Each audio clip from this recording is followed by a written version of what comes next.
Hello and welcome to Lemmy Studios, where we talk anything and everything entertainment. I'm of course Lemmy himself, Zeke Lamone, and this is the Lemmy versus Limey for Euphoria episode 6 with some stupid title. What's up with these titles? The blood of 1,000 trees. Like what? What is this episode? Like why would you call your episode that? Like why does it have to be like so symbolic and metaphoric? Just I don't know what else I would call it, but definitely not that. um, so this is the show where we give the good bit to Lemmy and the bad bit to Limey, because Lemmy's our positive mascot and Limey's our negative mascot. Okay? Pretty simple? Alright, let's get into it. So this kicks off with a great cold open. A cold open is, we've talked about this, that, it's mainly used for, like a little short story to give you a nice little snippet of what the show is, that 5 to 10 minutes, or 2 minutes if you're a 20-minute comedy to go, hey, here's how our show is, we hope you stay along for the ride. And it's supposed to have a beginning, middle, and within that cold open before the credits pop up or the opening title sequence. And this was a great example of that for Euphoria. I mean, Jesus Christ, I mean, Zendaya's going to win the Emmy again. She just is, especially after back-to-back awesome cold open performances. The fact that I believe that this woman struggled to open up a Jolly Rancher is absolutely phenomenal, and this was the story. It was her going through withdrawals, trying to stay clean. Well, she is being clean, and like the body is just needing the drugs for her to function because of all that stuff. I've never been through this or experienced this someone with this, but from the stories that I've read and what I've seen so far is that this is what it's like. Of that, like the body's just not working. She's struggling to open up this freaking Jolly Rancher, and she's just feeling the guilt of all the things she's done for this, for the drugs and all that stuff. And then, she finally calls Ollie to say, yo, I'm sorry. And Ollie goes, we're going to forgive you. It's all good. Water under the bridge. And, she's just breaking down, and she's finally able to open up that Jolly Rancher. Great, great cold open. Absolutely a Lemmy to that. And then we get into the meat and potatoes of what this episode is, which is really centered around 3 different stories. Rue takes the backseat, and she's much more calm. I'm glad she's really starting to take it on the chin. And I think it's because of Ollie, because Ollie don't play with no shit. And how he asked Gia, hey, how are you doing? And we're gonna talk about this mainly at the end, because I think this is really great, but this wasn't really the meat and potatoes about asking Gia how she is, and then they're cooking, he's having a conversation with her, and then it concludes at the dinner table. But let's get to the meat and potatoes, which is the Maddie, Cassie, and Nate storylines between three different perspectives of how it's going on. I really like the Maddie, I really like the Nate, and I also really like the Cassie perspective of it as well.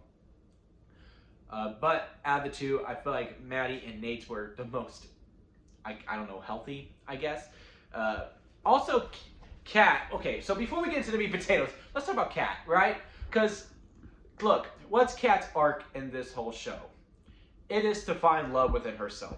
That was her arc in season 1, and that's her arc in season 2. That's probably going to be her arc, her overarching arc throughout the whole entire series, right? So season 1, she thought she could find love within herself by giving love to other men just to make them happy, and she thought she could feel satisfied with that as a woman. Okay, cool. That's from my understanding from watching the show. I'm not saying that's what she felt. And in season 2, she thinks she can find love within herself by dating the right guy, right? And she didn't get that with the right guy at all, which I totally get. Very, very, very normal to go about. And honestly, I could see why Kat could go to where she did. I just wish we saw it more, because it really comes out of left field that she just automatically goes, oh, I have a brain disease. Oh, you're trying to gaslight me, just trying to make him seem like the bad guy. I could see why she can get to the point like, I need to make myself look bad so that he feels better. I could see the Kat character going that direction. But the way they went about it, it seemed very rushed. I mean, she's only got like, what, 5 minutes of screen time total for focus on her storyline. And it just felt like from out of nowhere that like, really? That's what you're going with, Kat? I can see why she got there. It's how we got there that was messed up. So align me for how we got there. If we would just breathe in it a little more. I'm not asking for a whole episode. I'm asking, hell, maybe 5 more minutes. Maybe this needs 10 minutes of Kat, to really contemplate, is this a man I really want to be with? No. Okay, how am I going to get out of this? Just that type of thought process a couple more times. I would have been a lot more for the ride. With that, I have to give it a Limey because it just felt completely out of left field. Now let's actually get into meat and potatoes. Cassie is going through this whole entire thing of like, I'm not the bad guy because I slept with him when they were broken up. Which, I mean, yeah, but you know, you don't do that, right? Like, it's just wrong. Friends don't sleep with exes, boyfriends, and girlfriends. Like, you never really, like, when you're in that situation, you're never really mad at the ex or your current spouse, I guess, because like they can do what you want. But your friend, like, that's your friend. That's the one person you're supposed to trust throughout and like never do wrong. And she did. And you know, Cassie, hey, you know, you just gotta live with it. You gotta own up to it. Like, hey, I messed up really bad, and you know, hopefully later on there could be forgiveness. And I've seen and lived through the things that, you know, some people they forgive, and some people they just do not. And it is what it is, and it's completely fine either way. But she ends up having her happy moment anyway. Maddie is going through, like, you know, just really depressed, like she's hurt. And I think she's more hurt by Cassie than she is by Nate. That this even happened, and she's like really constantly like, I want to kill her, I want to kill her, I want to kill her. Which is a very Maddie thing to feel, right? And she goes on, she has this nice little pool a wine drinking session with the babysitter, right? And, you know, she's like, yeah, I did it. And, you know, it's not cool. And we never made up. And I think that was very healthy as well. Same with Nate. We finally really figured out what makes Nate click. He's just an angry person. Because the mom's like, I don't know why you're always so angry. You're just more broken and stuff. I mean, the mom went about it completely horrible. But it just really was a good understanding. Like, it really put Nate over to me. Like, we use in wrestling, like, they put the character over. Like, I have a much more understanding. He's just a really broken and very angry person. And that's his defense mechanism, is to just get really angry. So anyway, he takes matters in his own hand. Then he just gets a gun automatically. That's the bad things about these shows, man. Like, sometimes it's like, it just works so well. And then, like, they just like, okay, well, we need to get to this other, he gets a gun. And then he goes to Maddie, he traumatizes her even more. And then he's like, oh, I'm just joking.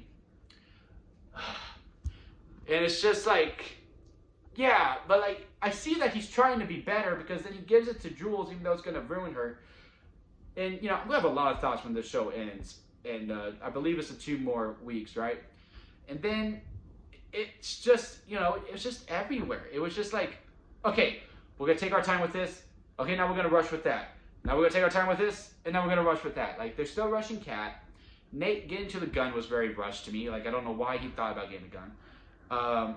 And then just picking up Cassie. And then, like, they have a little fight in a scuffle, and I'm just like, what?